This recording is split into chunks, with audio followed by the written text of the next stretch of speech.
আসসালামু আলাইকুম লিসেনার্স, আশা করি সবাই ভালো আছেন। ভয়ের ঘন্টার 20তম এপিসোডে আপনাকে স্বাগত জানাই। আমি আরিফ আবারও হাজির হয়েছি হারহিম করা চমৎকার একটি ঘটনা নিয়ে।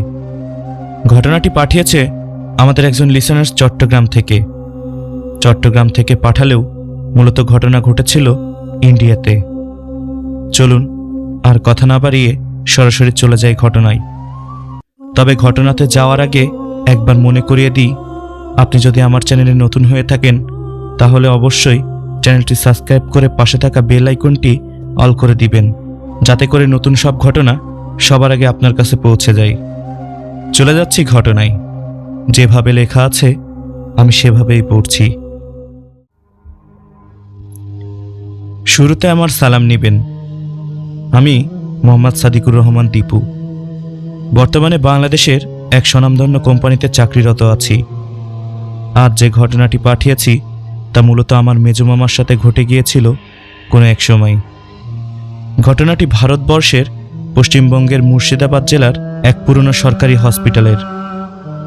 সালটা ছিল 2007। আমার মেজো মামা সেলিম তখন হসপিটালের ওয়ার্ড ইনচার্জ হিসাবে চাকরিতে ঢুকেছে মাত্র বছর 2 হয়েছে। সময়টা ছিল গরমের শেষ আর বর্ষার শুরুর দিকের। সেদিন সন্ধ্যা থেকেই গুড়ি গুড়ি বৃষ্টি হচ্ছিল চারিদিকে। সে সপ্তাহে মামার ডিউটি পড়ে নাইট শিফটে। মামা চাকরির সুবাদে হসপিটালের কোয়ার্টারেই থাকতেন। তার কোয়ার্টারটা ছিল হসপিটাল ভবন থেকে মাত্র 5 থেকে 7 মিনিটের হেঁটে যাওয়ার দূরে। রাত ঠিক 8:30 মামা ছাতা মাথায় ডিউটির উদ্দেশ্যে বের হন কোয়ার্টার থেকে। চারিদিকে তখন হালকা ঝোড়ো হাওয়া আর মেঘের গর্জন। হসপিটালটি ছিল শহর থেকে কিছুটা দূরে একদম নির্জন এলাকায়। চারিদিকে বিশাল বিশাল সব গাছে ঘেরা আর মাঝখানে 3 তলা বিশিষ্ট একটি ভবন। আর সেই হসপিটালের মূল ভবন থেকে বেশ কিছুটা দূরে পিছনের দিকে নির্জনে অবস্থিত ছিল হসপিটালের মর্গটি। হসপিটাল এলাকাটা এত বেশি নীরব ছিল যে দিনের বেলাতেও কেমন গা ছমছমে ভাব ছিল। মামা হসপিটালে পৌঁছে তার দোতলার ডিউটি রুমে চলে যান। এরপর একজন সহকারী নার্সকে সাথে নিয়ে তিনি বিভিন্ন ওয়ার্ডে রাউন্ড দিতে বের হন। রাউন্ড দেওয়া শেষে তিনি তার নিজের রুমে বসে কিছু ফাইল চেক করছিলেন। রাত তখন 10টা পার হয়েছে। হঠাৎ টেবিলে থাকা ল্যান্ডফোনটি বেজে উঠল। কলটি রিসিভ করতেই 3 তলা থেকে নার্স ফোন করে জানালেন বেড নম্বর 22-এর রোগীর অবস্থা খুব খারাপ, সে কেমন জানি অস্বাভাবিক আচরণ করছে। মামা এবার তড়িঘড়ি করে 3 তলায় চলে গেলেন। কিন্তু সেখানে গিয়ে তিনি যা দেখলেন তাতে তিনি অবাক হলেন। তিনি সেখানে গিয়ে দেখলেন 22 নম্বর বেডের রোগী একদম শান্ত হয়ে শুয়ে আছে। এরপর নার্সকে জিজ্ঞাসা করতেই সে কাঁপা কাঁপা গলায় উত্তর দিল, স্যার, একটু আগেই ওনার শরীরের তাপমাত্রা অস্বাভাবিক বেড়ে গিয়েছিল আর উনি পাগলের মতো বিলাপ করছিল। তার কয়েক মুহূর্ত পর উনি স্বাভাবিকভাবে ঘুমিয়ে যায় শান্ত হয়ে। নার্সের কথা শুনে মামা এবার নিজে চেক করে দেখলেন। তিনি চেক করে দেখলেন আসলেই সব কিছু নর্মাল। তিনি নার্সকে তার দিকে খেয়াল রেখে সাবধানে কাজ করতে বলে নিচে নেমে এলেন। রাত তখন 11টা কি 12টার মাঝামাঝি। মামা নিজের রুমে একা বসেছিলেন। ঠিক সেই সময় আবারও টেলিফোনটি বেজে উঠল। কলটা রিসিভ করতেই ওপাশ থেকে সেই একই নার্স আবারও 22 নম্বর রোগীর কথা বলে মামাকে ডাকলেন। মামা দ্রুত উপরে গেলেন, কিন্তু এবার উপরে গিয়ে মামার বুক কেঁপে উঠল। তিনি দেখলেন বেড নাম্বার 22-এর রোগী শান্তভাবে ঘুমাচ্ছে আর ডিউটিরত নার্স তার রুমে বসে রেস্ট নিচ্ছে। মামা একটু বিরক্ত হয়ে নার্সকে ডেকে বকা দিলেন যে কেন তাকে বারবার মিথ্যা বলে উপরে ডাকা হচ্ছে। কিন্তু নার্সকে বকা দিলে সে মামার কথার যে উত্তর দেয় সেটি শুনে মামার শরীরের রক্ত হিম হয়ে গেল। নার্স অবাক হয়ে জানালো সে কোনো ফোন করেনি মামাকে, আর সে তার ডিউটি রুমেই ছিল মামা চলে যাওয়ার পর থেকে। নার্সের মুখে এমন কথা শুনে মামা ভাবলেন হয়তো ক্লান্তি আর তার মনের ভুল থেকে এমন হয়েছে। তাই তিনি আবারও তার নিজের কক্ষে ফিরে এলেন এবং একসময় তার চেয়ারে ঘুমিয়ে পড়লেন। রাত আনুমানিক 3:30 নাগাদ টেলিফোনের কর্কশ শব্দে তার ঘুম ভাঙল। কলটা রিসিভ করতেই ওপাশ থেকে কেউ একজন বলে উঠল, স্যার, বেড নম্বর 22-এর পেশেন্টের অবস্থা খারাপ, প্লিজ একটু উপরে আসুন। মামা এবার কি করবেন পড়ে গেলেন এক দ্বিধাদ্বন্দ্বে। সে উপরে যাবে কি যাবে না এটা নিয়েই ভাবতে থাকেন। এক পর্যায়ে নিজের দায়িত্ববোধের জায়গা থেকে সে উপরে যাওয়ার সিদ্ধান্ত নেন। এরপর উপরে গিয়ে দেখলেন বেডে থাকা রোগীটি আতঙ্কে এক দৃষ্টিতে অন্ধকারের দিকে তাকিয়ে আছে। মামা তার কাছে গেলেন, গিয়ে তার গায়ে হাত রেখে জিজ্ঞাসা করলেন কোনো সমস্যা কিনা। মামার হাতের স্পর্শ পেয়ে সে কেমন জানি কেঁপে উঠল। সাথে সাথে সে তার এক আঙ্গুল নিজের ঠোঁটের উপরে চেপে ধরে ইশারা করে মামাকে চুপ করতে বলে। সেই সাথে ফিসফিস করে বলল, স্যার, ওই যে সাদা কাপড় পরে একজন জানালার পাশে বসে আছে, ও আমাকে ডাকছে, আমাকে নিয়ে যেতে চাই। মামা এবার তার কথা শুনে জানালার দিকে তাকান। তাকিয়ে সেদিকে কাউকে দেখতে পেলেন না। সেদিকে কাউকে দেখতে না পেলেও মামার কেমন জানি শরীরটা ভার হয়ে যায় সেদিকটাতে তাকিয়ে। মামা এবার বেডে থাকা রোগীকে শান্ত করে বুঝান সেখানে ভয়ের কিছু নেই। কিন্তু সেদিকে তাকিয়ে আবারও রোগীটি চিৎকার করে বলতে থাকে, স্যার, ও বসে আছে। মামা পরিস্থিতি ট্রমাটিক্যাল ভেবে নার্সকে বলে তাকে ঘুমের ওষুধ দিতে। নার্স ঘুমের ওষুধ দেওয়ার কিছুক্ষণ পর রোগীটি ঘুমিয়ে পড়ে। পরিস্থিতি স্বাভাবিক দেখে তিনি সেখান থেকে চলে আসেন। এরপর নিচে নামতে নামতে তার মনে পড়ে যায় একটা দরকারি কাগজ রেখে এসেছে ইমার্জেন্সি ডক্টরের রুমে নিচতলাতে। তাই তিনি সেটা নেওয়ার জন্য নিচে নামছিলেন। একেবারে নিচতলাতে চলে আসার পর মামা যখন করিডোর দিয়ে হেঁটে যাচ্ছিলেন, তখন হঠাৎ তার মনে হলো পেছন থেকে কেউ তাকে আস্তে করে ডাক দিল। আবারও কয়েক পা সামনে যেতেই তার নাম ধরে ডাকার শব্দ শুনলেন। তিনি বলেন শব্দটি আসছিল সেই পকেট গেটের দিক থেকে, যেদিক দিয়ে পিছনে মর্গে যেতে হয়। দ্বিতীয়বার ডাক শুনে মামা থমকে দাঁড়ালেন। দাঁড়িয়ে পিছন ফিরে তাকালেন দেখার জন্য যে শব্দটি কোথা থেকে আসছে, তাকে কে ডাকছে। এরপর পিছনে ফিরে তাকিয়ে দেখেন সেদিকটা পুরোপুরি শূন্য। পুরো করিডোরটাতে তিনি ছাড়া আর কারোর অস্তিত্ব নেই। মামা এবার একটু ভয় পেলেন। সেই সাথে তার বুকের ভিতর ধুকধুক করতে শুরু করলেন। তার সাথে আজ কী হচ্ছে সেটা তিনি মেলাতে পারছিলেন না। এরপর মামা আর এক মুহূর্ত দেরি না করে জোরে জোরে হেঁটে ডাক্তারের রুমে চলে যান। সেখানে গিয়ে ডাক্তারের সাথে প্রয়োজনীয় কাজ শেষ করে মামা আবারও তার নিজের রুমে ফিরে আসেন। তিনি যখন কাজ শেষ করে উপরে আসছিলেন, তার কেন জানি মনে হচ্ছিল পিছনে পিছনে করিডোরে কেউ তার সাথে সাথে উপরে আসছে। তিনি রুমে চলে আসার পর এসব নিয়ে ভাবতে ভাবতে আর ক্লান্তিতে আবারও তন্দ্রাচ্ছন্ন হয়ে পড়লেন। এভাবে কতক্ষণ ঘুমিয়ে যাওয়ার পর তিনি ঘুমের মধ্যে একটা ভয়ঙ্কর স্বপ্ন দেখলেন। তিনি দেখলেন সেই 22 নম্বর বেডের রোগীর চেহারা একদম বিকৃত হয়ে গেছে। চোখগুলো রক্তবর্ণ আর তার শরীরটি অদ্ভুত রকমের হয়ে গিয়েছে। সেই রোগীটি তার কাছে এসে তাকে টেনে হিঁচড়ে হসপিটালের পিছনে থাকা মর্গের দিকে নিয়ে যেতে চাচ্ছে। তিনি সেই সময় প্রাণপণে তার হাত থেকে নিজেকে ছাড়ানোর চেষ্টা করেন, কিন্তু অনেক চেষ্টা করেও নিজেকে তার হাত থেকে ছাড়াতে ব্যর্থ হন। এরই মাঝে তাকে টেনে নিয়ে মর্গে যাওয়া হয়। তাকে যখন মর্গে নিয়ে যাওয়া হয় তখন তার চোখ চলে যায় সামনে ফ্লোরে রাখা চাদরে ঢাকা একটা লাশের দিকে। সেদিকে তাকাতেই লাশের উপর থেকে চাদরটা বাতাসে সরে যায়। চাদরটা সরে যেতেই তিনি যেটা দেখেন সেটা দেখে ভয়ে তার ঘুম ভেঙে যায়। তিনি দেখেন তার এই চোখের সামনে ফ্লোরে পড়ে থাকা লাশটি আর কারো না, সেটি তার নিজেরই লাশ। এটা দেখে ভয়ে ঘুম ভেঙে যায়। মামার যখন ঘুম ভেঙে যায় তখন শোনেন দূরে একটা মসজিদ থেকে আজানের শব্দ ভেসে আসছে। তারই কয়েক মুহূর্ত পরেই প্রচণ্ড শব্দ করে পাশে থাকা টেলিফোনটি আবারও বেজে ওঠে। সেটি রিসিভ করতেই ফোনের ওপাশ থেকে পরিচিত কণ্ঠের সেই নার্সটি মামাকে জানান 22 নম্বর বেডের পেশেন্ট আর নেই, তিনি কিছুক্ষণ আগেই মারা গিয়েছে। ওই রকম মুহূর্তে এমন খবর শুনে মামার মাথায় আকাশ ভেঙে পড়ে। তিনি আর একটুও সময় নষ্ট না করে দ্রুত ফ্রেশ হয়ে উপরে চলে যান। তিনি উপরে গিয়ে দেখেন আসলে রোগীটি মারা গিয়েছে। বাকি রাতটা মামা কোনো রকম ডিউটি দিয়ে বাড়িতে চলে আসেন। সকালে বাড়িতে এসে মামা ঘুমিয়ে পড়েন। ঘুম থেকে উঠে স্বাভাবিকভাবে সবকিছু ভুলে যান আর তার নিজের কাজ করতে থাকেন। সেদিন রাতেও মামার ডিউটি ছিল। সারাদিন কাজ শেষে তিনি রাতে তার ডিউটিতে আসেন। সেদিন রাতের কথা এটি। মামা সহকারী একজন নার্সকে সাথে নিয়ে রাউন্ড শেষ করেন, করে বাইরের কিছু কাজ শেষ করে তার ডিউটি রুমে চলে আসেন। রাত তখন 12টা কি 1টা হবে। তিনি তার রুমের দরজা লাগিয়ে টেবিলে বসে বই পড়ছিলেন। হঠাৎ বাইরে থেকে কোনো ভারী লোহার জিনিস টেনে নেওয়ার শব্দ শুনতে পান।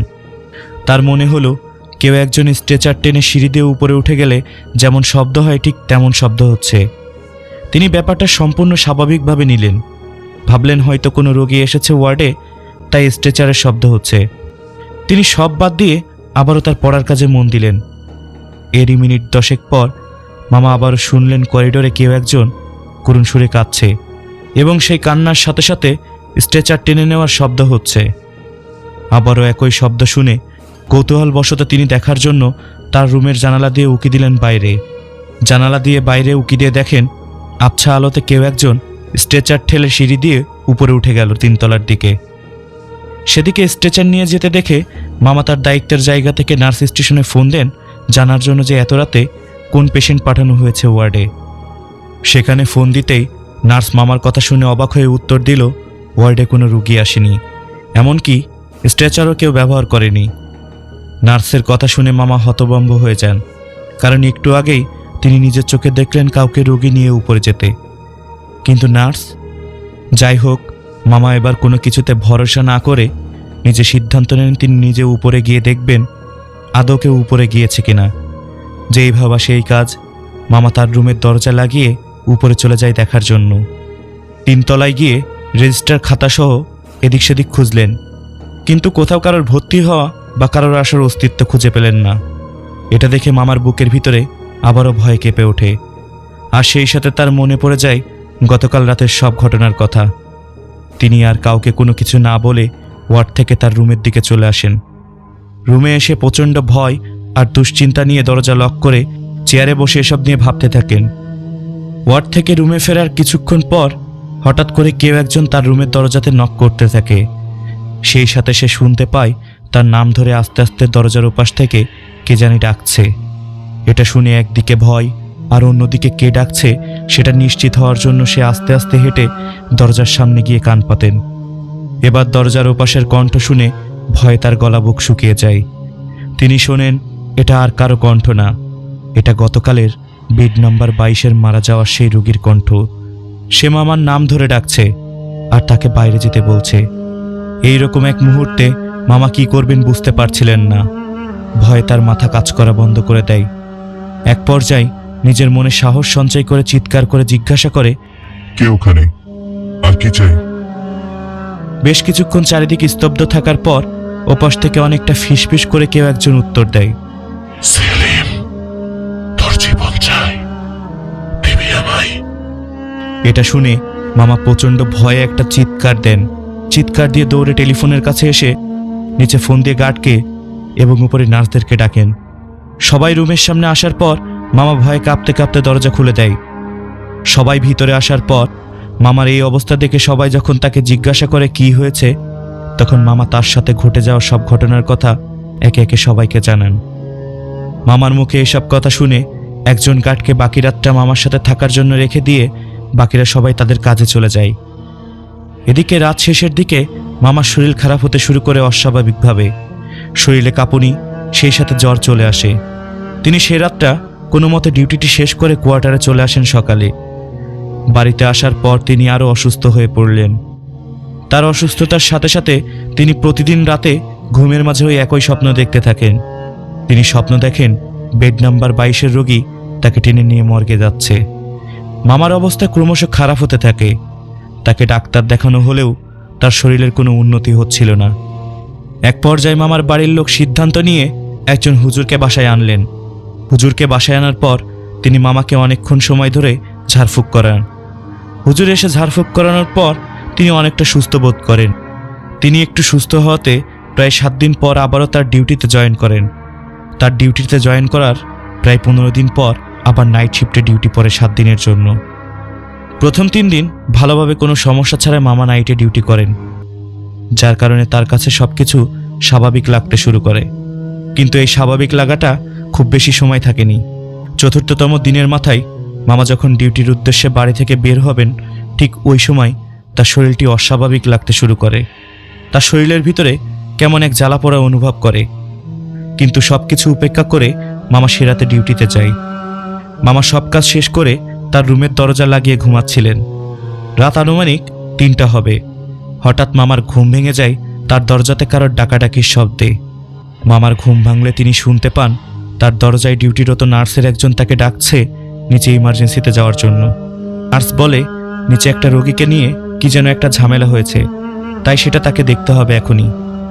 মামা তার কথাই দরজা খোলেন। খুলে দেখেন দরজার সামনে কেউ নেই। এটা দেখে মামা ভাবে হয়তো নার্স তাকে ডাক দিয়ে নিচে গিয়েছে কোনো কাজে। যেই ভাবা সেই কাজ, মামা নিচতলা ইমার্জেন্সিতে চলে আসেন কি হয়েছে তা দেখার জন্য। সেখানে গিয়ে আবারও আশ্চর্য হয়ে যান। ইমার্জেন্সিতে গিয়ে জানতে পারেন নিচে কোনো রোগী আসেনি, আর মামাকেও কেউ ফোন করে ডাকেনি। মামার আবারও ভয় হতে শুরু করে। এমন পরিস্থিতিতে কি করবে বুঝতে পারছিলেন না। শেষমেশ তিনি ঠিক করেন তার রুমে চলে যাবেন, আর আজই তিনি তার বদলির জন্য দরখাস্ত লিখবেন, কারণ তার সাথে যা হচ্ছে এসব তার আর সহ্য হচ্ছিল না। এই মনোভাব স্থির করে কাউকে কিছু না বলে উপরে রুমের দিকে আসছিলেন। তিনি যখন সিঁড়ি বেয়ে দোতলাতে ওঠে, দোতলায় ওঠার পর তার চোখ চলে যায় রুমের দরজার সামনে। সেদিকে চোখ যেতেই হালকা আবছা আলোতে তার রুমের দরজার বাইরে এক সাইডে কাউকে দাঁড়িয়ে থাকতে দেখে, জানালার দিকে মুখ করে। মামা বিষয়টা একদম স্বাভাবিকভাবে নেয়, আর ভাবে কোনো রোগীর লোক হবে, হয়তো তাকে ডাকতে এসেছে। এবার মামা বেশ কয়েকবার উপরে উঠতে উঠতেই তাকে জিজ্ঞাসা করে কে সেখানে আর কি চায় তার কাছে, কিন্তু সেদিক থেকে কোনো উত্তর না পেয়ে মামা এবার হাঁটতে হাঁটতে তার কাছে চলে যায়। তার কাছে গিয়ে তার পিছনে দাঁড়িয়ে তাকে ডাক দেয়। এবার সামনে থাকা মানুষটি মামার ডাক শুনে ঘুরে তার দিকে তাকায়। সে এবার সামনে ঘুরে তাকাতেই মামা চোখের সামনে যেটা দেখে সেটা দেখে মামা আর নিজেকে ধরে রাখতে পারে না। মামা দেখে তার চোখের সামনে আর কেউ না, এটি সেই বেড নাম্বার 22-এর রোগী। এক বিকৃত চেহারা নিয়ে তার দিকে তাকিয়ে আছে। তার চোখগুলো লাল টকটকে, মুখটা বিচ্ছিরি দেখতে, ঠিক যেন তার দেখা সেই স্বপ্নের চেহারাটি তারই সামনে বাস্তবে দাঁড়িয়ে আছে। এবার সামনে থাকা সেই বিভৎস চেহারাটি মামার দিকে ঘুরে শান্ত গলায় বলে ওঠে, সেলিম, চল, তোকে নিতে এসেছি। এটা শোনার পর মামা প্রচণ্ড ভয় আর নিজেকে ধরে রাখতে পারে না। জোরে একটা চিৎকার দিয়ে সেখানে জ্ঞান হারিয়ে ফেলে। পরের দিন সকালে মামার জ্ঞান ফিরলে সে নিজেকে খুঁজে পায় হসপিটালের বেডে। তার জ্ঞান ফিরলে বাড়ির লোকসহ হসপিটালের স্টাফরা তাকে জিজ্ঞাসা করে সে কিভাবে অজ্ঞান হলো। এরপর মামা তাদেরকে তার দেখা সবকিছু খুলে বলে। সবকিছু শুনে বাকিরা মামার বাড়ির লোকদেরকে বলে তাকে বাড়িতে নিয়ে একজন ভালো হুজুরকে দেখাতে। মামাকে সেদিন দুপুরেই হসপিটাল থেকে বাড়িতে আনা হয়। এনে আর এক মুহূর্ত দেরি না করে পাশের এক গ্রামে নিয়ে যাওয়া হয়। সেখানে আনার পর গ্রামের একজন নামকরা হুজুরকে ডাকা হয় মামাদের বাড়িতে। এরপর হুজুর বাড়িতে আসলে মামার কাছে একে একে সব কথা শোনেন। হুজুর সব কথা শোনার পর মামাকে ঝাড়ফুঁক করান আর একটা তাবিজ দেন। সেই সাথে হুজুর মামাকে বলে সে হসপিটালে আর চাকরি না করার জন্য। সেখানে চাকরি করলে তার আরও ক্ষতি হতে পারে। এটা ছাড়া হুজুর আর কিছু বলে না। সেদিনের মতো হুজুর তার কাজ করে চলে যান, আর যাওয়ার আগে বলে যান তিনি 3 দিন পর আবারও আসবেন। সেদিন হুজুরের কাছ থেকে চিকিৎসা নিয়ে মামার শরীরটা বেশ ভালো লাগতে শুরু করে।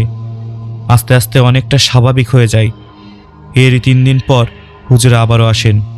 হুজুর এসে এবার বাড়ির সবাইকে জানায় মামার উপরে কেউ একজন কালো জাদু করেছে, যেটা এমনভাবে করা হয়েছে যে তার কর্মস্থলেই তার ক্ষতি হবে।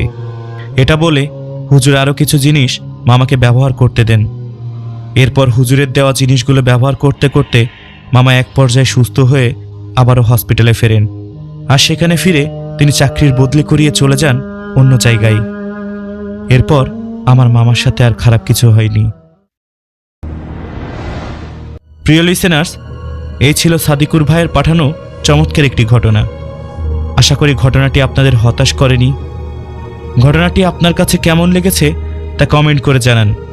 সেই সাথে আপনার কাছে থাকা ঘটনা শেয়ার করতে চাইলে তা এখনই লিখে পাঠিয়ে দিন ইমেল করে ভয়েরঘণ্টা@gmail.com এই ইমেল অ্যাড্রেসে। নিয়মিত এমন বাস্তবিক ভৌতিক ঘটনা শুনতে ভয়ের ঘণ্টা চ্যানেলটি সাবস্ক্রাইব করে পাশে থাকুন। আমি আরিফ আজকের মতো বিদায় নিচ্ছি। দেখা হবে পরবর্তী কোনো এপিসোডে আপনাদের সাথে। ততক্ষণ পর্যন্ত সবাই ভালো থাকুন, সুস্থ থাকুন আর ভয়ের ঘণ্টার সাথেই থাকুন। আল্লাহ হাফেজ।